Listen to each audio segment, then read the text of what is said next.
یہ بات ہے سال 1914 کی، جب جاپان کے ایک گاؤں میں 8 سال کا بچہ فٹ بال کھیل رہا تھا۔ تب ہی اس نے 4 پہیوں پر چلنے والی ایک مشین دیکھی۔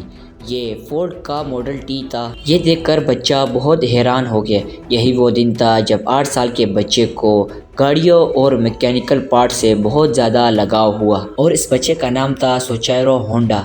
کسی کو کیا معلوم تھا کہ آنے والے چند سالوں میں ہمیں ہر چھوٹی بڑی گاڑی پر اس بچے کا نام دیکھنے کو ملے گا۔ ناظرین، 1906 میں ماؤنٹ فوجی کے قریب جاپان کے ایک چھوٹے سے گاؤں میں اس بچے کا جنم ہوا۔ ان کے والد لوہار ہونے کے ساتھ ساتھ پارٹ ٹائم میں سائیکل ریپیئر کا کام بھی کرتے تھے۔ ہونڈا کے 5 بہن بھائی پہلے ہی مختلف بیماریوں کی وجہ سے مر چکے تھے، تو لہٰذا ماں باپ کو اپنے اس بیٹے سے کافی امیدیں تھیں۔ لیکن ہونڈا کو پڑھائی میں بالکل بھی دلچسپی نہیں تھی، بلکہ باپ کے ساتھ سائیکل ریپیئر کرنے میں ہونڈا کی زیادہ دلچسپی تھی۔ جب وہ 16 سال کا ہوا تو اس نے نیوز پیپر میں جاب کا ایک ایڈ پڑھا۔ آرٹ شوکائی نامی ٹوکیو کے اس موبائل آٹو سروس اسٹیشن کے ٹیکنیشین اسٹائل تھے۔ ہونڈا نے کمپنی کو جاب لیٹر لکھا اور خوش قسمتی تھی کہ وہاں سے بھی پازیٹیو ریپلائی آیا۔ یہی وہ دن تھا جب ہونڈا اپنا گھر اور اسکول چھوڑ کے کمائی کی آس لگائے ٹوکیو جا پہنچا۔ ہونڈا کا خواب تو تب ٹوٹا جب وہ ٹوکیو آرٹ شوکائی پہنچ گیا۔ کمپنی مالک نے ہونڈا کو صفائی ستھرائی کے کام پر لگا دیا اور یہاں تک کہ بیبی سیٹنگ کے کام پر بھی لگا دیا۔ ہونڈا بیچارہ کرتا تو کیا کرتا، ایک طرف وہ اپنا گھر، ماں باپ اور پڑھائی کو چھوڑ کر یہاں آیا تھا، اور دوسری طرف مالک اس سے فضول کے کام لے رہا تھا۔ ہونڈا کو واپس گاؤں جانے میں شرم آ رہی تھی، کیونکہ وہ اپنے پیرنٹس سے فیس کرنے کی ہمت نہیں کر سکتا تھا۔ یہی وہ وجہ تھی جس کی وجہ سے ہونڈا کئی مہینوں تک یہ کام کرنے پر مجبور تھا۔ کچھ ہی عرصے کے بعد مالک نے ہونڈا سے ورک شاپ کے کام لینا بھی شروع کر دیے۔ ہونڈا کو شروع سے ہی اس کام میں بہت زیادہ انٹرسٹ تھا، اسی وجہ سے وہ چیزوں کو جلدی سمجھ لیتا تھا۔ چند ہی مہینوں میں ہونڈا نے ہر قسم کی گاڑی اور ان کے پارٹس کے بارے میں کافی زیادہ علم حاصل کر لیا تھا۔ اس دوران آرٹ شوکائی نے 2 سپورٹس کار بھی تیار کی۔ اس میں پہلی آرٹ ڈیملر تھی جبکہ دوسری کرٹس تھی۔ یہ دونوں گاڑیاں یوز انجن کو استعمال کر کے بنائی گئی تھیں۔ ان گاڑیوں نے جاپانیز موٹر کار چیمپئن 1924 میں ہونے والی ریس بھی جیتی۔ ہونڈا ابھی تک ایک اچھا میکینیکل تھا، لیکن اس ریس میں وہ ڈرائیور کے ساتھ انجینئر کے طور پر بیٹھا ہوا تھا۔ لیکن یہی وہ وقت تھا جب ہونڈا نے سپورٹس کار کو اپنا ریلیجن بنا لیا۔ اگلے کئی سالوں تک وہ آرٹ شوکائی میں ہی کام کرتا رہا اور اپنے ایکسپیرینس کو بڑھاتا رہا۔ 1928 میں 22 سال کی عمر میں اس کے مالک نے اپنی دوسری برانچ کھولنے کا فیصلہ کر لیا۔ یہ برانچ ہاماماتسو شہر میں ہونا تھی، اور اس کو چلانے کے لیے مالک نے ہونڈا کو ذمہ داری دے کر وہاں بھیج دیا۔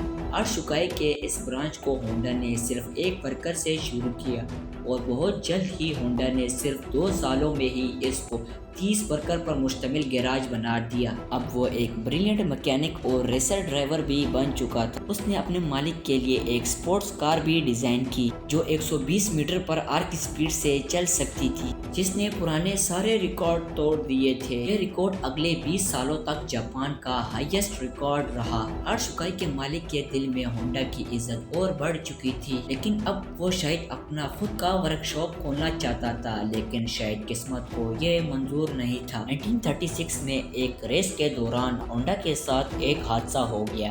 اس ایکسیڈنٹ میں اس کی جان تو بچ گئی، لیکن اس کا لیفٹ بازو ٹوٹ گیا، اس کا بازو فریکچر ہو گیا، شولڈر ڈسلوکیٹ ہو گیا، اور چہرے پر بھی کافی زیادہ زخم آئے۔ اب ہونڈا کی زندگی یہی ختم ہوتے ہوئے دکھائی دے رہی تھی۔ اب نہ ہی وہ میکینک کا کام کر سکتا تھا اور نہ ہی ریسنگ میں حصہ لے سکتا۔ جب وہ کافی عرصے کے بعد دوبارہ ٹھیک ہوا تو اس نے آرٹ شوکائی کے مالک سے ریکویسٹ کی کہ وہ دوبارہ یہ ریپیئرنگ کا کام نہیں کرنا چاہتا ہے، بلکہ اس نے آئیڈیا دیا کہ کیوں نہ اسپیئر پارٹ بنانے کے لیے ایک الگ کمپنی شروع کی جائے۔ آرٹ شوکائی کے اسٹیک ہولڈر نے ہونڈا کا یہ منصوبہ فوری ریجیکٹ کر دیا۔ ان کو آلریڈی پروفٹ مل رہے تھے اور ان میں سے کوئی بھی نہیں چاہتا تھا کہ ایک اور رسک لیا جائے۔ اسی پر ہونڈا نے ڈیسائیڈ کیا کہ پارٹس مینوفیکچرنگ کی کمپنی وہ اکیلے ہی کھولے۔ 30 سال کی عمر میں اس نے اپنے دوست کے ساتھ مل کر توکائیسیکی ہیوی انڈسٹری کے نام سے ایک انڈسٹری کھولی اور اپنے دوست سوچارو کاٹو کو اس کا پریزیڈنٹ بنا دیا۔ نہیں تو وہ کھول چکے تھے، لیکن ہونڈا کے پاس اس کو چلانے کے لیے کوئی انویسٹمنٹ نہیں تھی۔ وہ دن بھر آٹھ شکائی میں کام کرتا تھا، جبکہ رات کو اپنی نئی کمپنی کے لیے انجن اور پسٹن بنانے کی کوشش کرتا تھا۔ اگلے کئی مہینوں تک یہی روٹین چلتی رہی، مگر اس کو کوئی کامیابی حاصل نہیں ہوئی، بلکہ وہ شفٹیں لگا کر کمزور ہو رہا تھا۔ ایک کے بعد ایک ناکامی اس کا راستہ روک رہی تھی۔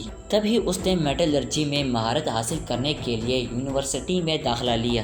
1939 میں 3 سالوں کی محنت کے بعد بالآخر وہ ایک پسٹن بنانے میں کامیاب ہو گیا۔ اب اس نے 8 شکائی سے کام چھوڑ دیا اور اپنا سارا ٹائم پسٹن بنانے میں لگ گیا، لیکن اس کو معلوم نہیں تھا کہ اس کے بنائے ہوئے پسٹن میں ابھی بھی کئی فالٹس موجود ہیں۔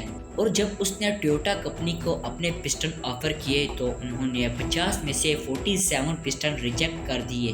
یہ خبر ہونڈا کے اوپر بجلی بن کر گری، کیونکہ اس کے پاس اب واپسی کا کوئی راستہ باقی نہیں تھا۔ اس نے مختلف کمپنی کے ریکوائرمنٹ سمجھنے کے لیے پورے جاپان کے دورے شروع کر دی۔ الگ الگ فیکٹریز میں گیا، کار مینوفیکچرر سے ملا۔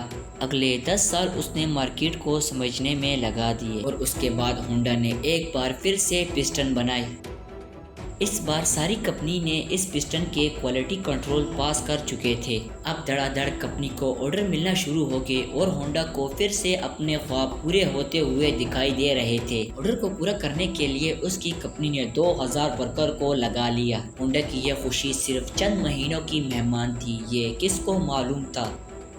1941 میں جاپان ورلڈ وار 2 میں گھس گیا اور منسٹری نے کئی جاپانیز کمپنیز کو اپنے کنٹرول میں لے لیا، اور اس میں ایک کمپنی سوچارو ہونڈا کی بھی تھی۔ ہونڈا کو ڈاؤن گریڈ کر کے اس کو اسی ہی کمپنی کا سینئر مینیجر بنا دیا گیا، اور چیزیں تو تب خراب ہوئی جب کمپنی کے ورکر کو ملٹری سروس میں لگا دیا گیا۔ اگلے 3 سال بہت مشکل سے گزرے، لیکن پھر 3 سال کے بعد 1944 میں ایک ایسا واقعہ ہوا جس نے ہونڈا کے تمام امیدوں پر پانی پھیر دیا۔ ایئر ریڈ کے دوران ایک میزائل سیدھا ہونڈا کی فیکٹری پر آ گرا۔ ملک کے حالات بدتر سے بدتر ہو رہے تھے۔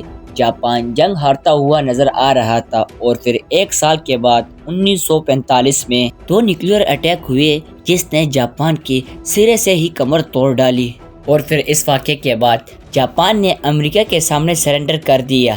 جنگ تو اب ختم ہو چکی تھی، لیکن ہونڈا کا اپنا سب کچھ تباہ ہو چکا تھا۔ اس نے اپنے بچے کچھ ایسٹ ٹویوٹا کو 4,50,000 ین میں بیچ دیے۔ اب وہ پھر جاب لیس ہو کر بیٹھ گیا۔ یہ حالات صرف ہونڈا کے ساتھ ہی نہیں تھے، بلکہ پورے جاپان میں یہی کرائسس چل رہے تھے۔ جاپان کی اکنامی ڈیڈ ہو رہی تھی، کھانا اور پانی کی قلت بڑھ رہی تھی، اور مہنگائی نے عوام کی کمر توڑ ڈالی۔ اسی دوران ہونڈا کو جاپنیز امپیریل آرمی کا ایک چھوٹا سا انجن ملا جس سے وہ وائرلیس ریڈیو چلایا کرتے تھے۔ اپنی عادت سے مجبور اس کو ایک آئیڈیا آیا۔ اس نے سوچا کیوں نہ اس انجن کو سائیکل میں لگا کر اپنی ٹرانسپورٹ کا مسئلہ حل کیا جائے۔ اس سے ٹرانسپورٹ آسان بھی ہو جائے گی اور سستی بھی پڑے گی، کیونکہ اس وقت لوگ مہنگائی سے آلریڈی بہت ہی پریشان تھے۔ تو انہوں نے جب یہی انجن سائیکل پر لگا دیکھا تو ان سب کو یہ آئیڈیا بہت پسند آیا۔ چند پرانے انجن تو ہونڈا کو مل چکے تھے، لیکن اب لوگوں کی ڈیمانڈ اتنی زیادہ ہو چکی تھی کہ ہونڈا نے اب اپنا ایک انجن ڈیزائن کیا۔ یہ ہسٹری میں پہلی بار تھا کہ کسی مشین پر ہونڈا کا لوگو دیکھا گیا ہو۔ ہونڈا کے پاس اتنے پیسے نہیں تھے کہ وہ ماس لیول پر یہ سائیکل بنا سکے، تو لہٰذا ہونڈا نے 18,000 دکانوں کو ایک اوپن لیٹر لکھا۔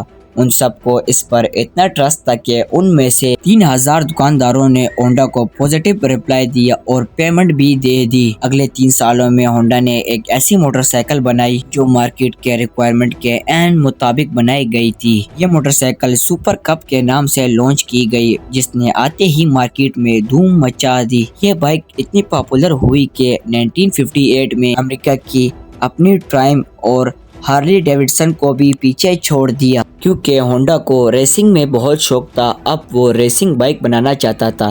وہ ریسوں میں جاتا اور جیتنے والے بائک کے کچھ خاص پارٹس نوٹ کرتا تھا۔ اس وقت میں ایسے ریس کمپنی کے لیے سپورٹ سے بڑھ کر مارکیٹنگ ٹولز ہوا کرتے تھے۔ چند سالوں کے بعد ہونڈا کی پہلی سپورٹ بائک لانچ کی گئی، جس نے 1962 انٹرنیشنل ریسنگ کمپٹیشن میں پہلی پوزیشن حاصل کی۔ اس ریس نے ہونڈا کا نام پوری دنیا میں فیمس کر دیا۔ 1960 میں ہونڈا دنیا کی سب سے بڑی موٹر سائیکل مینوفیکچرنگ کمپنی بن چکی تھی اور 1968 تک یہ 1 کروڑ یونٹ سیل کر چکے تھے۔ اپنی زندگی کے 62 ایئر گزارنے کے بعد سوچیرو ہونڈا کو کامیابی تو مل چکی تھی، لیکن جو خواب وہ بچپن سے ہی لیا بیٹھا تھا وہ ابھی تک پورا نہیں ہو پا رہا تھا۔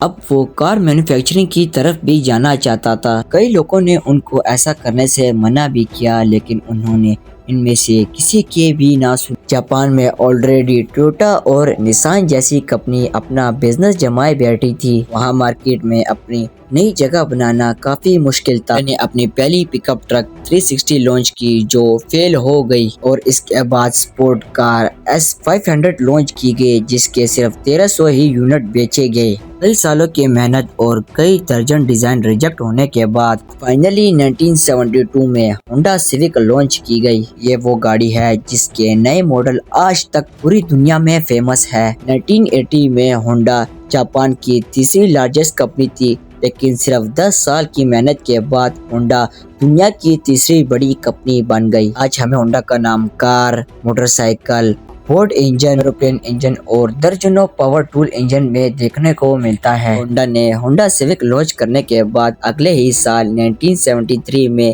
کمپنی سے ریٹائرمنٹ لے لی اور 5 اگست 1991 کو سوچیرو ہونڈا اس دنیا کو ہمیشہ کے لیے چھوڑ کر چلا گیا۔ امید ہے زی ٹی وی کی یہ ویڈیو بھی آپ بھرپور لائک اور شیئر کریں گے۔ اگر آپ کو یہ ویڈیو پسند آئی ہے تو ہمارے چینل کو سبسکرائب کر دیجیے۔ بہت شکریہ۔